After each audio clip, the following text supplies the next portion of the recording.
Eu queria convidar vocês a abrirem suas Bíblias no livro de Romanos, capítulo 6.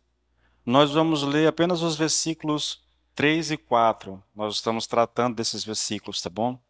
Na verdade, vamos ler do 2, para fazer um pouco mais de sentido. O texto diz assim: de modo nenhum. Como viveremos ainda no pecado, nós que já morremos para ele?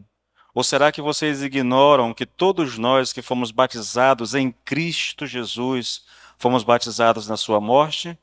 Fomos sepultados com ele na morte pelo batismo, para que, como Cristo foi ressuscitado dentre os mortos pela glória do Pai, assim também nós andemos em novidade de vida. Pai, nós te louvamos, nós bendizemos e exaltamos o teu santo nome.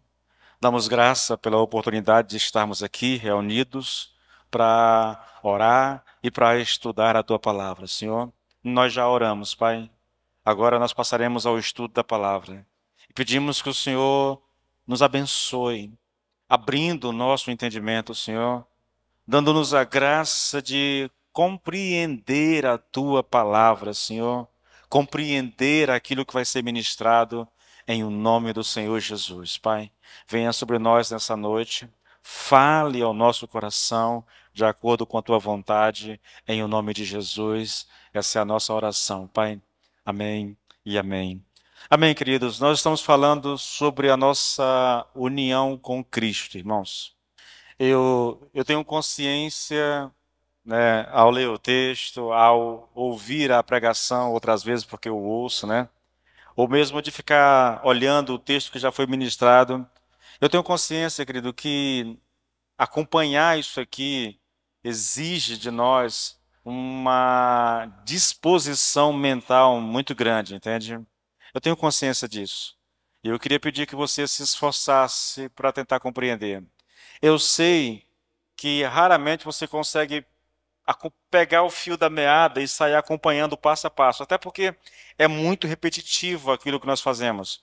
E o fato de ser repetitivo é proposital, é porque a gente, eu penso que tem verdades que precisam serem repetidas e repetidas e repetidas, até que isso de fato seja compreendido no nosso coração.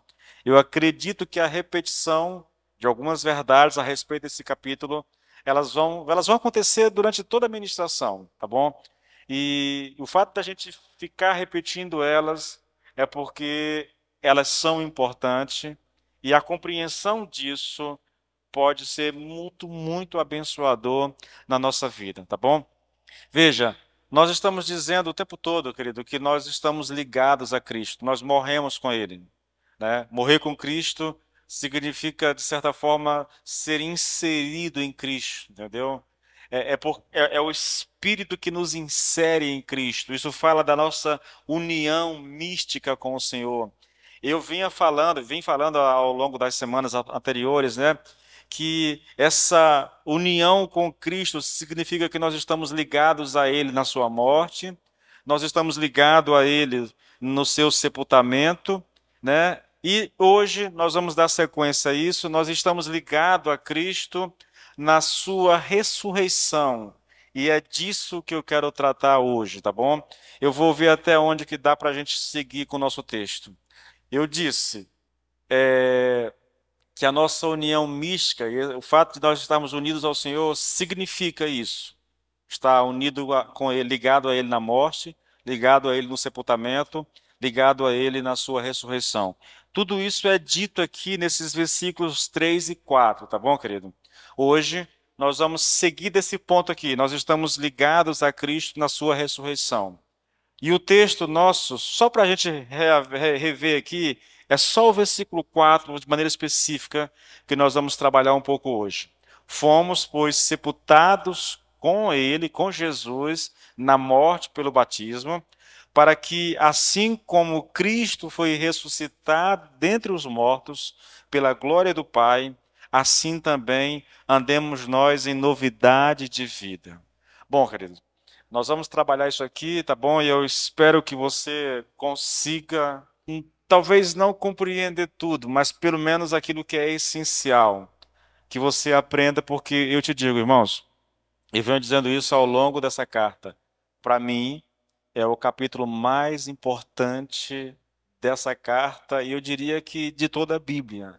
Se você compreender a sua união mística com o Senhor, a união mística fala, a ideia é a seguinte: tudo aquilo que aconteceu a Cristo é atribuído a nós.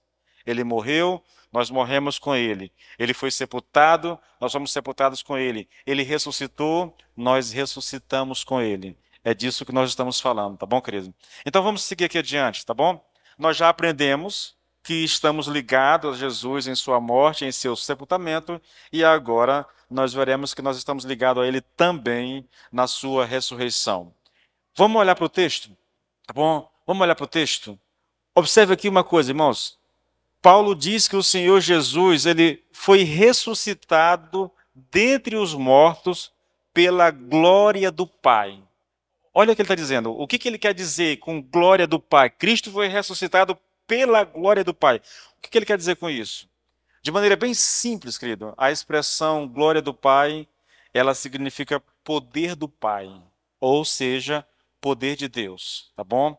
Glória aqui é a essência do caráter de Deus, é o seu principal atributo, de maneira que qualquer manifestação do ser de Deus é uma manifestação da glória de Deus.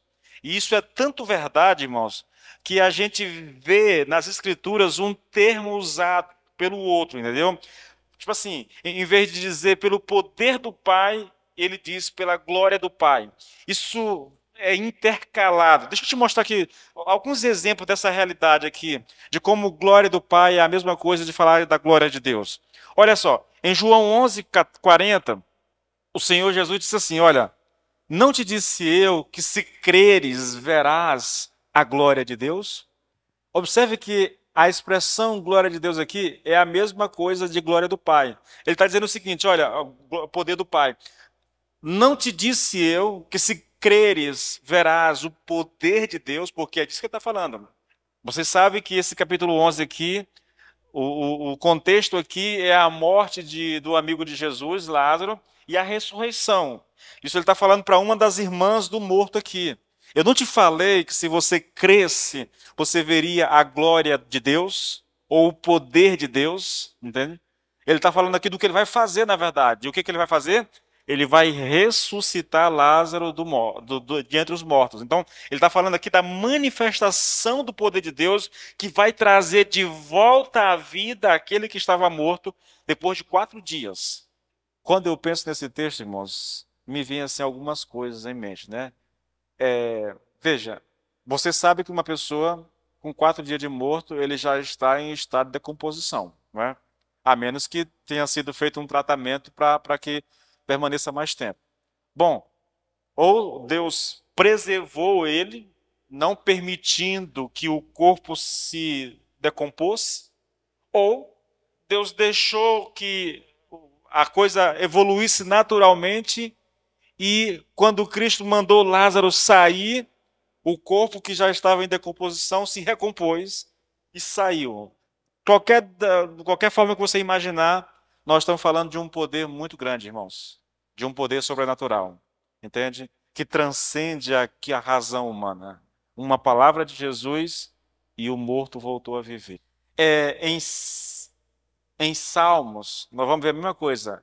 Salmo 19, versículo 1, está escrito assim: os céus proclamam a glória de Deus e o firmamento anuncia as obras da sua mão. Ora, a palavra glória aqui pode muito facilmente ser substituída pela palavra poder de Deus, poder, porque vai dar no mesmo. Os céus proclamam, anunciam o poder de Deus e o firmamento anuncia as obras das suas mãos. Entende? Quando Paulo diz que Jesus Cristo ressuscitou pela glória do Pai, ele está falando, olha, ele ressuscitou pelo poder do Pai, ou seja, pelo poder de Deus. Ficaria mais ou menos assim, irmãos, olha, como Cristo foi ressuscitado dentre os mortos pelo poder de Deus, assim também andemos nós em novidade de vida. É isso que ele está falando. Foi o poder de Deus que trouxe Jesus de volta de entre os mortos. Assim como tinha trazido antes Lázaro, assim como tinha trazido o filho da viúva lá de Naim, entende? É esse poder, irmãos, esse poder de Deus. Há um outro texto também onde Paulo fala dessa grandeza do poder de Deus. Deixa eu ler o texto primeiro, vamos lá. Efésios 1, versículo 17. Do 17 até o 20, eu gosto desse texto. É uma oração de Paulo, irmãos. Eu faço essa oração de vez em quando, eu já memorizei parte dela, né, porque eu gosto muito. Olha, ele está orando pelos crentes ali da cidade de Éfeso e cidades circunvizinhas. E ele diz o seguinte: peço ao Deus de nosso Senhor Jesus Cristo, eu citei isso aqui ontem na ministração de ontem, o Pai da glória, que conceda a vocês espírito de sabedoria e de revelação no pleno conhecimento dele. Peço que ele ilumine os olhos do coração de vocês, para que saibam qual é a esperança da vocação de vocês, qual é a riqueza da glória da sua herança nos santos e qual é a suprema grandeza do seu poder sobre nós, os que cremos, segundo a eficácia da força do seu poder. Agora veja, ele exerceu esse poder em Cristo, ressuscitando-o dentre os mortos e fazendo-o assentar-se à sua direita, nas regiões celestiais. É lógico que Paulo está aqui, o ensino de Paulo aqui, querido, é que Cristo ressuscitou dos mortos por esse poder glorioso de Deus. Eu poderia dizer a vocês que a ressurreição, ela é uma proclamação do tremendo poder de Deus manifestado em Cristo. O que tem de tão interessante aqui nessa questão, irmãos? É porque Paulo diz que esse mesmo poder está sobre nós. Ele está orando por aqueles irmãos, que ele mostre a vocês, que ele revele a vocês a suprema grandeza do seu poder sobre nós. Esse poder está agindo em nós, irmãos. Olha, isso assusta um pouco. Primeiro porque poucos de nós poderíamos testemunhar da grandeza desse poder. Nós muitas vezes entendemos o poder de Deus apenas assim como uma manifestação transcendental, assim, algo muito espetaculoso, né? Mas, querido, esse poder de Deus age em nós de maneira quase que imperceptível todos os dias da nossa vida, irmãos. O que mais que a gente pode aprender com a ressurreição? Eu já falei que a ressurreição, e nós estamos falando disso, a ressurreição, ela é uma proclamação do tremendo poder de Deus manifestado em Cristo. O que mais a gente pode aprender sobre isso? Também a gente pode aprender com a ressurreição, irmãos, que nem a morte, nem o pecado puderam manter o Senhor Jesus Cristo sob o seu poder. Há um texto em Atos muito interessante, querido, que eu queria compartilhar com vocês. Atos 2:24. Mas Deus o ressuscitou, libertando-o dos horrores da morte. Há uma outra tradução que diz que é libertando, né? Fala, em vez de libertar dos horrores da morte, Deus ressuscitou a Cristo, rompendo os grilhões da morte. Essa tradução é melhor, querido, porque o texto diz assim: olha, pois ela, a morte, não pôde detê-lo sob o seu domínio. A impressão que a gente tem, vou ler o texto mais uma vez agora com a tradução mais correta. Mas Deus o ressuscitou, rompendo os grilhões da morte, pois ela não pôde mantê-lo sob o seu domínio. A ideia desse texto é que a morte, de todas as formas, tentou manter Cristo, prender Cristo, mas ela não pôde. Por quê? Por causa do poder de Deus. É muito interessante isso, irmãos. Dá para imaginar uma cena da morte se apegando a Cristo, não querendo deixar ele voltar, mas aí o Senhor chega com o seu poder, né, e traz ele de volta. Talvez alguém pense assim, mas ele não disse que tinha poder para dar e para retornar? Irmãos, quando você ouve essas expressões, porque em outras partes da Bíblia, a Bíblia própria diz que foi Cristo que voltou, que ele tinha o poder para fazer isso. Pastor, mas foi o poder de Deus ou foi o poder de Cristo? Se você pensar na Trindade, querido, quando a gente pensa nessa doutrina da Trindade, uma característica dessa doutrina é que os atributos de Deus são os mesmos atributos de Jesus e são os mesmos atributos do Espírito Santo. Então, quando eu falo do poder de Deus, eu estou falando tanto do poder de Deus Pai, como o poder de Deus Filho, como do poder de Deus Espírito Santo. É uma coisa pela outra, tá bom? É por isso que há essa confusão. E alguns intérpretes aqui tentam, sabe, de alguma forma desqualificar esse ensino, porque diz, ah, mas não foi Jesus que voltou pelo seu próprio poder? Foi, entendeu? Ah, vai dar no mesmo. Vai dar no mesmo, irmãos. Tanto faz eu dizer como foi o poder de Deus, como foi o poder de Cristo, ou foi o poder do Espírito Santo, eu estou falando a mesma coisa, tá bom? Nós estamos falando da Trindade aqui. Bom, querido, é importante saber, querido, que a morte, ela é a manifestação suprema do pecado. Portanto, ela é um poder tremendo, e tanto isso é verdade, irmão, que todo ser humano um dia sucumbirá diante dela. Entretanto, ela não pôde deter o Senhor Jesus. A boa notícia é que nós estamos ligados a Jesus. E porque ele ressuscitou, nós também um dia ressuscitaremos. Ou seja, a morte também não terá esse poder sobre nós. Ela não nos manterá na sepultura, irmãos. Entenda uma coisa, irmãos. Condicionalmente, é uma condição, nós já estamos assentados nas regiões celestiais. Entretanto, experimentalmente, essa ainda não é a nossa realidade, só que será um dia. Eu quero que você entenda uma coisa, eu venho repetindo isso bastante. Tudo que eu estou ministrando aqui não diz respeito à nossa experiência quanto cristãos, diz respeito à nossa condição como filho de Deus. É bom que você entenda isso. Quem já vem acompanhando de algum tempo já sabe separar condição de experiência, de subjetividade, entendeu? Uma coisa é a nossa condição diante de Deus. Paulo diz: nós estamos assentados nas regiões celestiais em Cristo Jesus. Esse é o nosso lugar por direito, mas ainda não é a nossa experiência. Há uma diferença entre a nossa condição e a nossa diferença. Enquanto estivermos aqui, o pecado ainda pode nos matar, entendeu? Pode até mesmo nos enterrar, né? Porque o salário do pecado é a morte. Mas ele não pode ir além disso. Por quê? Porque nós estamos em Cristo Jesus. É importante que você compreenda isso, irmão.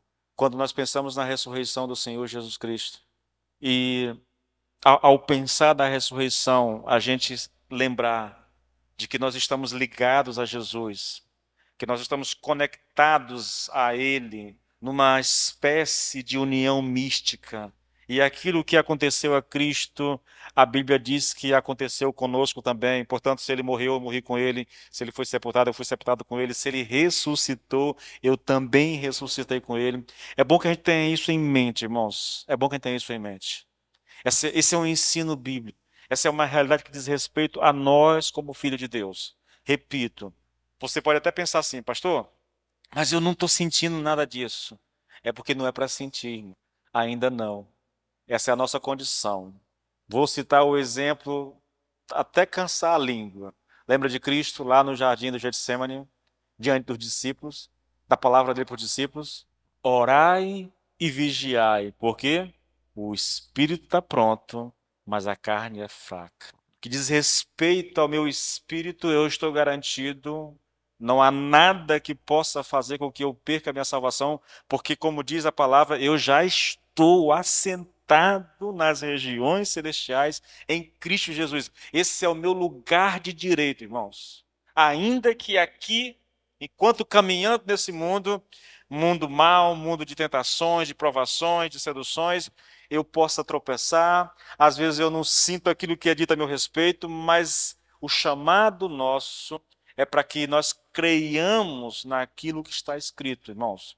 Aqui é doutrina, aqui é ensino, aqui é aquilo que você precisa saber para que você possa viver uma vida cristã saudável, entendeu? Não adianta eu partir para a prática, porque aqui não tem prática, aqui é conhecimento mesmo, irmãos. Na verdade, essa é uma característica dos escritos de Paulo. Primeiro doutrina, depois a prática. Quando nós chegarmos no capítulo 12 de Romanos, aí ele nos convida para a prática. Agora que vocês já sabem o que foi feito por vocês, agora que vocês já sabem que foram justificados, agora que vocês já sabem da sua união com Cristo, agora que vocês já sabem que nem vida, nem morte, nem anjos, nem demônio, nem presente, nem nada pode separar da mão de Deus, então agora é hora de você ir para a prática. Sempre foi esse o procedimento de Paulo, querido. Bom, me permita ler mais uma vez os versículos 3 e 4, querido. Ouça. Ou será que vocês ignoram que todos nós que fomos batizados em Cristo Jesus, fomos batizados na sua morte? Fomos sepultados com ele na morte pelo batismo, para que, como Cristo foi ressuscitado dentre os mortos pela glória do Pai, assim também nós andemos em novidade de vida. Só uma coisa, querido. Quando Paulo diz que nós somos sepultados com Cristo pelo batismo, que nós somos batizados na morte de Cristo, ele não está falando do batismo em água. Eu já tratei disso com vocês, tá bom? Esse batismo aqui é um batismo no Espírito. É quando o Espírito nos insere em Cristo. Usando uma linguagem que eu tenho usado bastante aqui, tenho repetido bastante aqui, irmãos. Pense na figueira brava. Nós somos os galhos dessa videira, que fomos arrancados da figueira brava, trazido para a figueira que é Cristo e inserido ali, entendeu? Isso que acontece. Você não sente isso. Você não sente. Você não é chamado para sentir isso, você é chamado para crer. Essa é a sua realidade. Se você é crente, se você é filho de Deus, você era o galho da videira brava, que foi arrancado de lá, trazido para a figueira verdadeira que é Cristo e inserido nele. Ou se você preferir uma outra linguagem bíblica, se você é filho de Deus, você é alguém que foi arrancado do império das trevas e transportado para o reino de Deus. É isso que é ensinado a nosso respeito. Ah, eu não sinto isso, pastor. Não é para sentir, irmãos. É para crer. É para crer.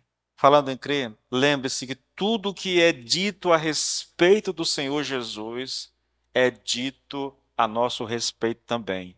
E é assim, querido, porque nós estamos ligados a Ele. O texto que nós estamos estudando, que nós estamos lendo aqui, irmãos, diz que Ele morreu, que Ele foi sepultado, mas ressuscitou. Portanto, a mesma coisa aconteceu conosco. Com que propósito?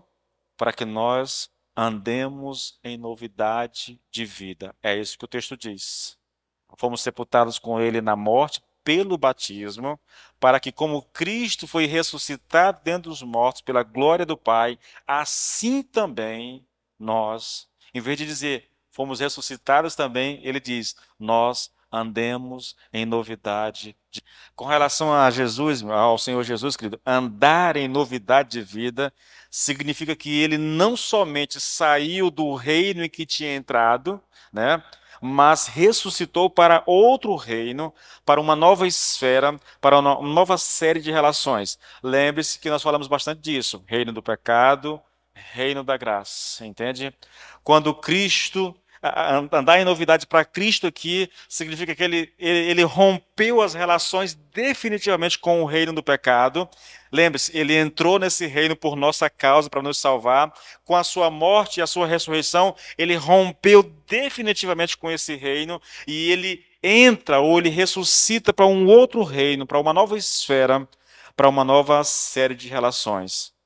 Eu quero que você entenda porque essa é uma verdade que vai ser repetida em outros lugares, portanto é uma verdade muito importante para nós, querido. Olha só, Romanos, no capítulo 2 mesmo, versículo 9, diz assim, 9 e 10, sabemos que, havendo Cristo ressuscitado dentre os mortos, já não morrem. Ele está falando a mesma coisa que nós lemos aqui no versículo 4, tá bom? A morte já não tem domínio sobre ele.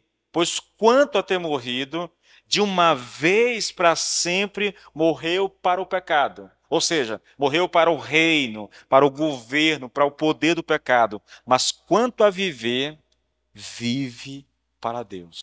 Andar em novidade de vida é viver para Deus. Entende, querido? Viver para Deus. Olha, o que é dito, irmãos, veja que coisa interessante, né? O que é dito de maneira implícita no versículo 4, aqui é declarado abertamente. Viver em novidade de vida é viver para Deus. É a mesma verdade do versículo 4.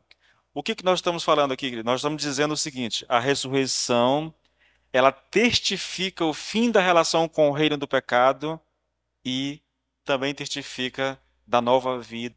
Porque nós estamos em Cristo, nós não pertencemos mais ao reino do pecado. Porque nós estamos em Cristo, nós morremos. Porque nós estamos em Cristo, nós somos sepultados. Porque nós estamos em Cristo, nós ressuscitamos. Isso significa que nós não temos mais parte com o reino do pecado, que ele não exerce mais domínio sobre nós, que ele não exerce mais governo sobre nós. Por quê? Porque nós ressuscitamos com Cristo para uma nova vida, para uma vida com Deus, para uma novidade de vida, irmãos. Ele diz isso no versículo 4, ele diz isso aqui nesse versículo 9 e 10, ele vai dizer praticamente a mesma coisa em Hebreus 2, versículo 9. Eu queria convidar você a ler esse texto. Ele está repetindo uma verdade, irmãos. Uma verdade, e essa verdade, ela é muito, tipo assim, ela é importante demais que a gente compreenda, entendeu? Olha o versículo 9, olha. Vemos, porém, coroado de glória e de honra aquele Jesus que fora feito um pouco menor do que os ímpios, do que os anjos, me perdoem. Foi feito menor que os anjos, por causa da paixão da morte, para que pela graça de Deus provasse a morte por todos. Observe bem o que o autor vai dizer a respeito de Cristo. A primeira coisa aqui que eu chamo sua atenção, ele diz em primeiro lugar que Jesus foi feito, ou fora feito, um pouco menor do que os anjos. Essa é uma afirmação bem curiosa, né? Eu sei que se você conhece a Bíblia, você entende por que ele diz isso, mas olha só, ela é curiosa mesmo assim, principalmente por causa do que é dito no primeiro capítulo dessa carta de Hebreus. Aqui, o autor, que para mim é Paulo, entendeu? Ninguém sabe dizer ao certo, mas para mim é Paulo. O autor diz que Jesus fora feito um pouco menor do que os anjos. Mas olha o que é dito em Hebreus 1. Nós lemos Hebreus 2:9, agora eu chamo sua atenção para Hebreus 1. E eu vou ler aqui alguns versículos, mas porque é muito curioso. O autor está falando de Cristo. Observe. Por muito tempo, Deus falou várias vezes e de diversas maneiras a nossos antepassados por meio dos profetas. Ele está falando do Velho Testamento, tá bom? E agora, nesses últimos dias, ele nos falou por meio do Filho, o qual ele designou como herdeiro de todas as coisas e por meio de quem criou o universo. Isso é o autor de Hebreus falando de Jesus. Deus falou no passado pelos profetas, mas agora falou por meio do Filho. Esse Filho foi designado como herdeiro de todas as coisas e foi por meio dele que o universo foi criado, ou seja, Cristo criou o universo. Agora, versículo 3. O Filho irradia a glória de Deus, expressa de forma exata o que Deus é. Há um texto, irmãos, que diz que Jesus Cristo é a exata semelhança de Deus. Ou seja, ele é igual a Deus, semelhante a Deus. E é com a sua palavra e com a sua palavra poderosa sustenta todas as coisas. Então, nós temos aqui algumas coisas a respeito de Cristo. Ele é o herdeiro de todas as coisas, foi por meio dele que o universo foi criado, ele é a exata expressão do ser de Deus, com a sua palavra ele sustenta todas as coisas. Agora, seguindo, depois de nos purificar dos nossos pecados, sentou-se no lugar de honra à direita do Deus majestoso no céu, o que revela que o Filho é muito superior aos anjos e o nome que ele herdou superior ao nome deles. Bom, nós falamos que Jesus, o autor diz que Jesus fora feito menor do que os anjos. O que aconteceu para que Cristo tivesse sido feito menor do que os anjos? Se aqui, quando o autor se refere a ele, fala ali dessa forma, criou o universo, é a exata expressão do caráter de Deus, sustenta todas as coisas, é imensamente superior aos anjos, então por que ele fora feito menor do que os anjos? Bom, a resposta, querido, é que o Senhor escolheu, por certo período de tempo e com um objetivo e propósito específico, rebaixar-se, humilhar-se Ele entrou no nosso, na nossa vida, entrou nesse mundo, ele tomou para si a natureza humana, ele que está infinitamente acima de todos os anjos, colocou-se numa posição inferior, irmãos. Entrou em nosso mundo, assumiu a nossa natureza, envolveu-se com a nossa condição e com a nossa posição a fim de nos salvar. Então, quando o autor diz que Jesus fora feito menor, ele está falando da encarnação, de quando Jesus entra no nosso mundo para nos salvar. Ele vem como um menino, como um bebê, né? Nascido do ventre de Maria, ali criado por José, entende? Que vai para aquela cruz. Foi é nesse sentido que ele foi feito menor do que os anjos. Ele se rebaixou, na verdade. É isso que significa ser menor do que os anjos, irmãos. E aconteceu quando ele veio a esse mundo, nascido de mulher, nascido sob a lei. Entretanto, essa foi uma situação temporária. Ele não está mais aqui, pois as Escrituras dizem que ele morreu, foi sepultado e ressuscitou ao terceiro dia, e agora ele está sentado à destra de Deus. Agora ele está coroado de honra e glória. Foi assim que nós começamos o versículo 9. Olha o versículo 9 mais uma vez. Vemos, porém, coroado de glória e honra aquele Jesus que fora feito um pouco menor. O autor agora está vendo Cristo coroado, assentado à destra de Deus. Mas esse mesmo Cristo tinha sido feito um pouco menor do que os anjos. Ele está falando da encarnação do Senhor Jesus, de quando ele veio a esse mundo para morrer naquela cruz, para nos salvar, irmãos. Há mais um texto que eu queria tratar contigo. Gálatas 4, 4 4 e 5 diz assim, olha, mas quando chegou a plenitude do tempo, Deus enviou o seu Filho, nascido de mulher, nascido sob a lei, para resgatar os que estavam sob a lei, a fim de que recebêssemos a adoção de filhos.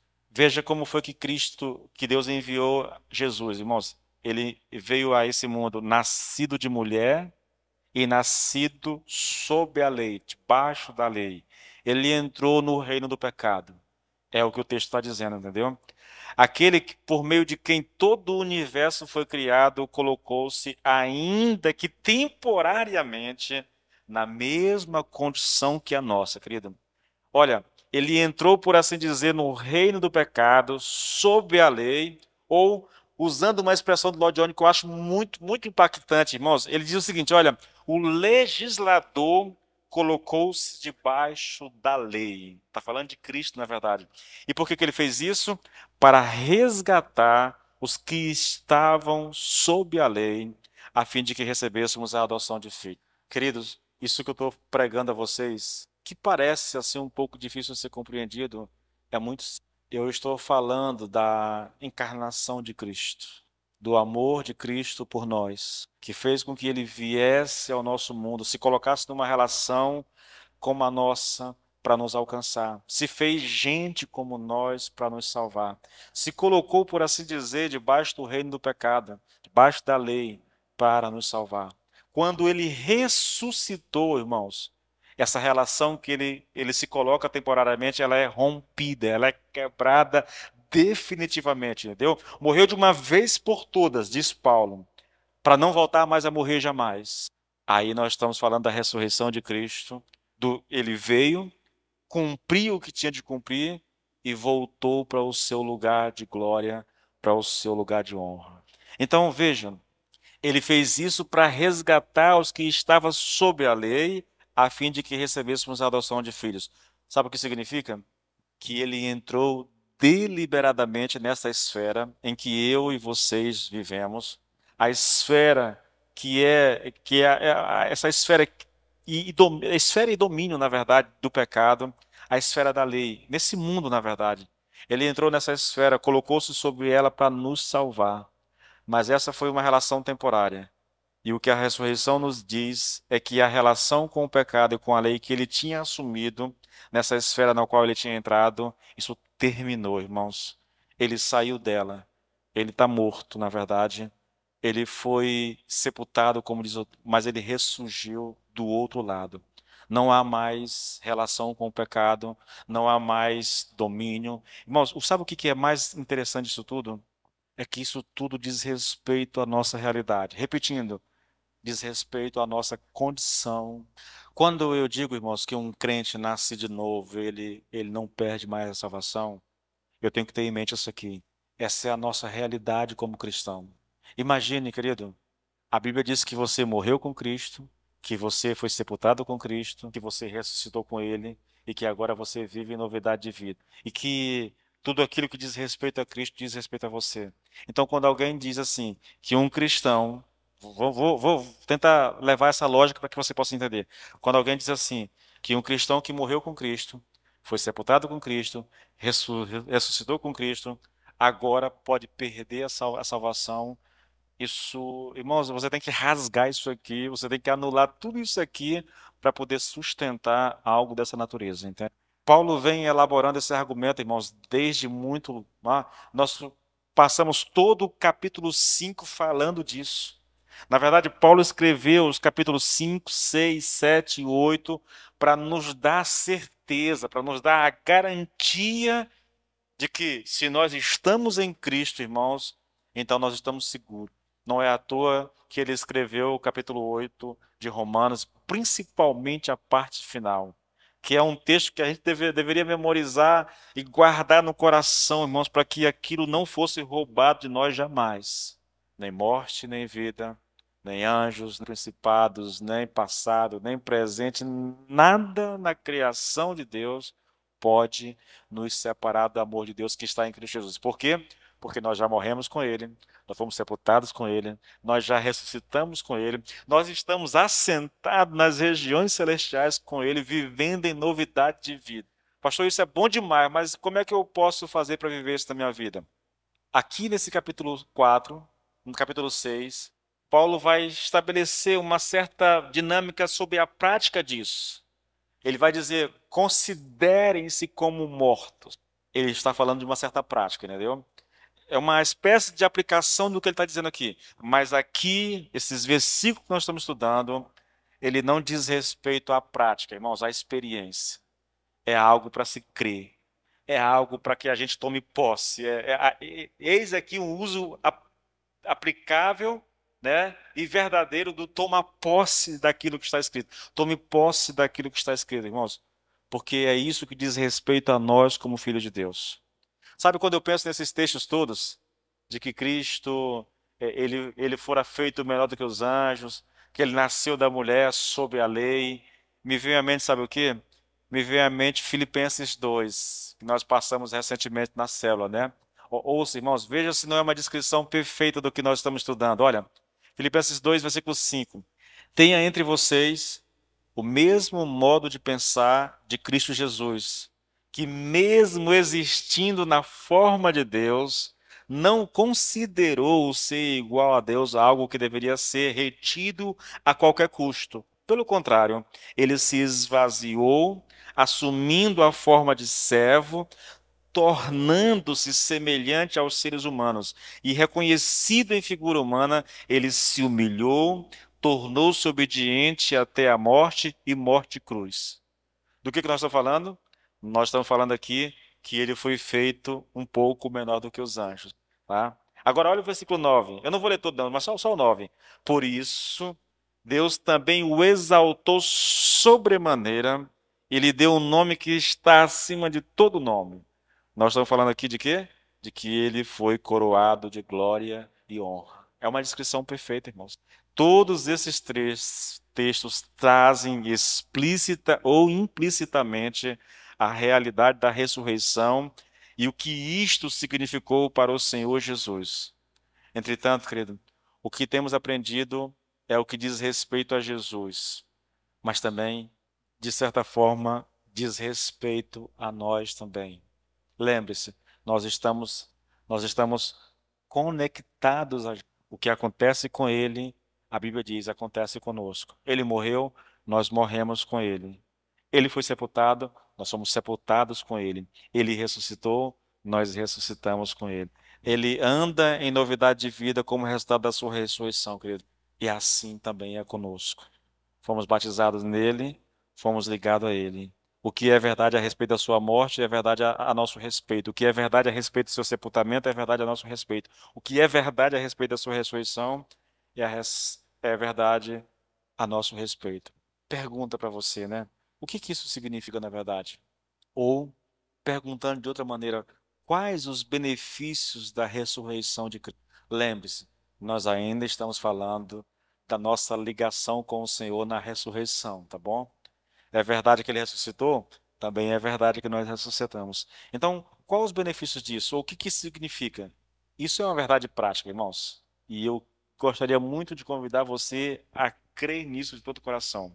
Que o mesmo poder de Deus, que ressuscitou Jesus de entre os mortos, fez a mesma coisa conosco. Novamente, o texto, não tem como não ler. É Efésios 1, do 17 ao 20 de novo, querido. A oração de Paulo. Veja, irmãos, peço que o Deus do nosso Senhor Jesus Cristo, o glorioso Pai, lhes dê espírito de sabedoria e revelação no pleno conhecimento dele.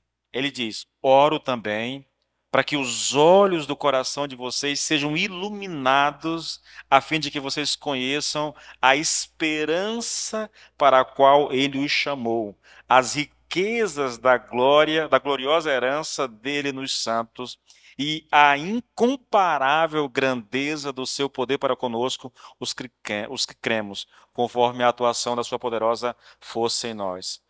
Essa oração de Paulo, irmãos, é um pedido que ele faz pela igreja para que Deus nos permita. Eu vou traduzir isso aqui. Vou traduzir. Na minha tradução, a oração é a seguinte: Senhor, eu peço a Ti que abra os olhos do coração dos irmãos, para que eles conheçam verdadeiramente quem é Jesus, o que ele fez naquela cruz e o que nós somos como fruto daquilo que ele fez por nós na cruz. Qual é a nossa vocação, o nosso chamado, a nossa herança nos santos, o que que nos aguarda na verdade? É sobre isso que Paulo está orando, irmão. É porque nós estamos ligados a Jesus que nós aguardamos essas coisas. Paulo compreende isso bem. E ele está pedindo que os irmãos também compreendam a mesma coisa, entendeu? Nós temos uma herança no Senhor, irmãos, uma herança dos santos. Nós estamos sendo preparados para viver a eternidade com o nosso Deus. O Senhor está nos preparando, o Senhor está trabalhando em nós, está nos habilitando. Irmãos, na verdade, eu só lamento, querido, porque muitas vezes a gente não busca o Senhor como deveria, entendeu? A gente não vai para diante do Senhor como deveria para tentar compreender, irmãos, o que que nós somos realmente. Porque o que a Bíblia diz a nosso respeito, irmãos, é muito grandioso. O amor de Deus, o poder de Deus manifestado em Cristo por nós, as promessas do Senhor a nosso respeito, entendeu? Não só para esse mundo, mas principalmente para o mundo vindouro. Irmãos, são coisas grandes demais, poderosas demais. Por isso que Paulo está orando para que a igreja tenha essa revelação de quem eles são realmente, de quem é Cristo, de quem é Deus, o que foi feito por nós e quem nós somos agora como fruto daquilo que foi feito por nós. Olha, o Lloyd Jones ele diz assim, olha, Paulo está ensinando que o mesmo poder que ressuscitou Cristo dentre os mortos é o que nos ressuscita da morte do pecado, no qual tínhamos entrado como resultado da transgressão de Adão e do domínio do pecado. Quando ele fala que nós ressuscitamos, quando ele fala desse poder de Deus que ressuscita Cristo, ele fala de nós, querido. Lembra lá em Efésios 2:1, né?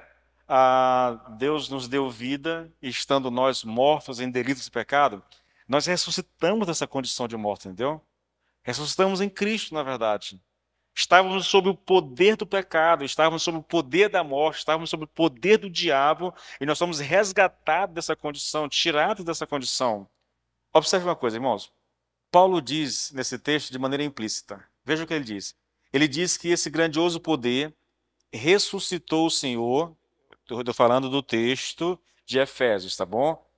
Ele diz que esse grandioso poder de Deus ressuscitou o Senhor Jesus e o fez assentar-se à sua direita nas regiões celestiais. Porque estamos ligados a Jesus, deduzimos que o mesmo poder, o mesmo aconteceu conosco.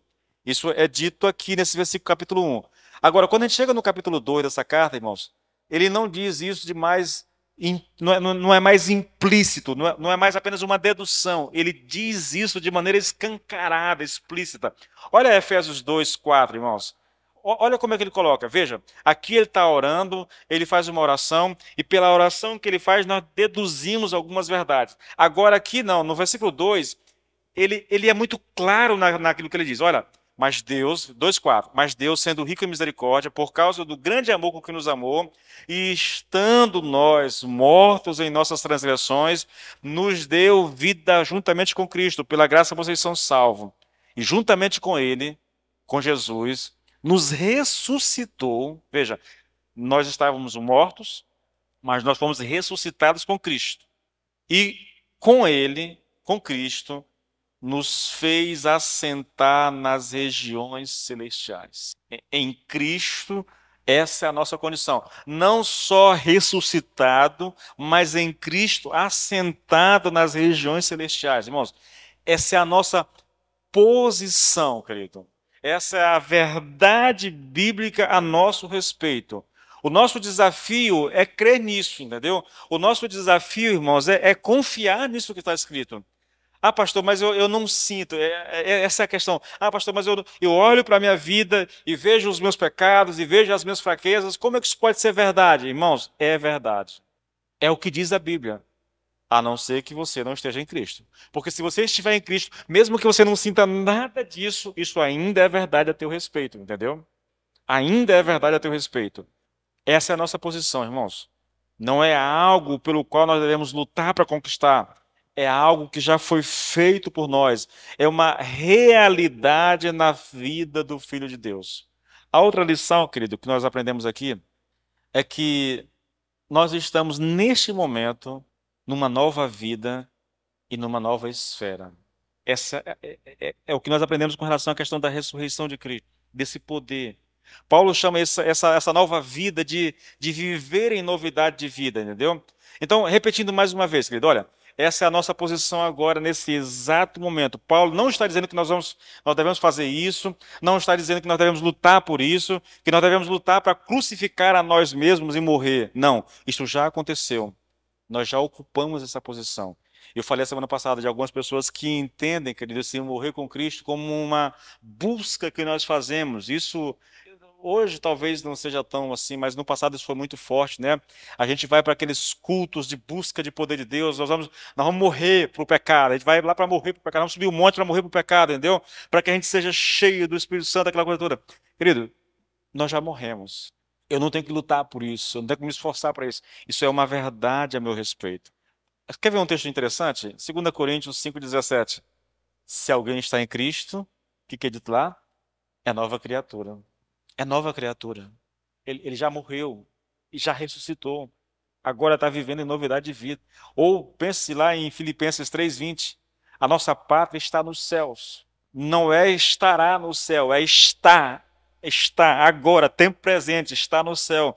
A nossa cidadania está no céu. Nós somos cidadãos dos céus que, por enquanto, estamos aqui. Ô, querido, eu não sei até que ponto isso você compreende isso, tá bom? Eu não sei. Mas a verdade a nosso respeito é: nós morremos com Cristo, nós somos sepultados com Ele, nós ressuscitamos com Ele e agora vivemos para Deus. Vivemos em novidade de vida. Eu não tenho mais nada a ver com o reino do pecado, com o governo do pecado. Agora eu sou um cidadão do céu. Eu sou um cidadão do reino da graça. Não pertenço mais a esse reino do pecado. O tempo está muito curto, irmãos. Mas eu queria sintetizar algo para você aqui a respeito do que foi dito nos versículos 3 e 4, tá bom? Esses versículos 3 e 4, irmãos, eles são uma explicação do que Paulo disse ao afirmar que nós morremos para o pecado. Eu vou ler o texto para você tentar acompanhar, tá bom? Eu vou me ater especificamente a isso aqui para ver se eu consigo terminar isso aqui no horário certinho. Versículo 1 e 2, olha. O 1 vem a pergunta: que diremos então? Continuaremos no pecado para que a graça aumente ainda mais? E Paulo responde: de maneira alguma, de modo nenhum. Como viveremos ainda no pecado, nós que já morremos para ele? Nós morremos para o pecado, disse Paulo. Mas como foi que isso aconteceu? E eu quero que vocês observem a resposta, irmãos. A resposta de Paulo é: nós somos batizados em Cristo. Isso é morrer para o pecado. Morrer para o pecado significa ser batizado em Cristo. Portanto, se fomos batizados em Cristo, isso significa que nós somos batizados em sua morte, fomos batizados em seu sepultamento e fomos batizados em sua ressurreição. Qual é a consequência de morrer para o pecado? A resposta é: nós somos arrancados do reino do pecado e transferidos para o reino da graça. Portanto, nós não temos mais nada a ver com o domínio, com o governo e com a esfera do pecado. Aí a pergunta para finalizar é a seguinte: se esta é a nossa realidade, se essa é a realidade a nosso respeito, de que nós já morremos para o pecado, que nós fomos sepultados com Cristo, ressuscitados com Cristo, então como é que nós podemos ser no pecado? E a resposta de Paulo é: nós não podemos, pois agora nós vivemos em novidade de vida. Todo esse capítulo é Paulo respondendo a essa questão. Quer dizer que nós vamos viver no pecado para que a graça continue aumentando? E ele diz: não, de jeito nenhum, porque nós já morremos. Porque nós já morremos. Morrer para o pecado, irmãos, veja, repetindo para você aqui o mesmo conceito. E para encerrar isso aqui, porque já está nós já passamos o nosso. Deixa eu só pegar isso aqui. É, Morrer para o pecado significa ser batizado em Cristo. Inserido. É arrancado do império das trevas, transportado para o reino de Deus. Tirado do reino do pecado, transportado para o reino da graça. Tá? É ser arrancado de Adão e ser inserido em Cristo. É ser arrancado da figueira brava e ser inserido na figueira verdadeira que é Cristo. Isso é morrer para o pecado. Se eu morri para o pecado, isso significa que eu morri com ele na sua morte, não fui batizado na sua morte, batizado no seu sepultamento, batizado na sua ressurreição. Como é que eu posso viver no pecado se a minha condição agora é essa? Se eu rompi com o reino do pecado, se eu morri para o reino do pecado? E a resposta de Paulo é: nós não podemos. Nós vivemos uma nova vida agora. Nós andamos em novidade de vida. Bom, querido, só para você entender, essa é a realidade a teu respeito. Você talvez não sinta, talvez tenha dificuldade de acreditar, mas esse é um ensino a teu respeito. Você está em Cristo. E porque você está em Cristo, me permita rapidinho, vou ler o texto para te mostrar o que acontece porque nós estamos em Cristo, irmãos. Muito rapidamente. Olha só. Versículo 32 do capítulo 8. Vou encerrar com esse texto. Aquele que não poupou seu próprio filho, mas por todos nós o entregou, será que não nos dará graciosamente com ele todas as coisas? Quem intentará acusação contra os eleitos de Deus? É Deus quem os justifica. Quem os condenará? É Cristo Jesus quem morreu, ou melhor, quem ressuscitou, o qual está à direita de Deus e também intercede por nós. Quem nos separará do amor de Cristo? Será a tribulação, ou a angústia, ou a perseguição, ou a fome, ou a nudez, ou o perigo, ou a espada? Versículo 37.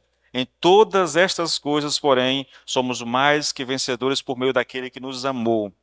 Porque eu estou bem certo de que nem a morte, nem a vida, nem os anjos, nem os principados, nem as coisas do presente, nem do porvir, nem os poderes, nem a altura, nem a profundidade, nem qualquer outra criatura poderá nos separar do amor de Deus que está em Cristo Jesus, nosso Senhor. Essa é a verdade a nosso respeito. Se você está em Cristo, irmãos, sim, você pode ter lutas e vai ter lutas nesse mundo, vai passar por aperreios nesse mundo, vai passar por crises, mas numa coisa você pode ter certeza: ninguém, absolutamente ninguém vai te separar do amor de Deus que está em Cristo Jesus. Sabe o que significa isso? Que o teu lugar na glória está garantido. Ponto final, irmão. O mundo pode se levantar, o diabo pode se levantar, o inferno pode se levantar, quem quiser pode se levantar, mas ninguém pode te tirar das mãos do Senhor. Foi Ele quem te justificou, foi Ele quem te perdoou, foi Ele quem escreveu o teu nome no livro da vida, e é Ele quem garante o teu lugar lá, tá bom? A Ele seja a glória, querido, a Ele seja a honra, de fato. Vamos orar ao Senhor? Pai, nós bendizemos a Ti, Senhor, por verdades tão tremendas, Pai, tão poderosa, Senhor.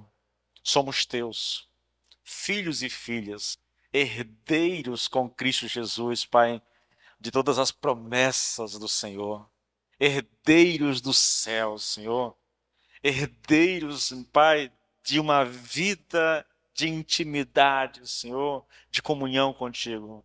Somos filhos, Pai.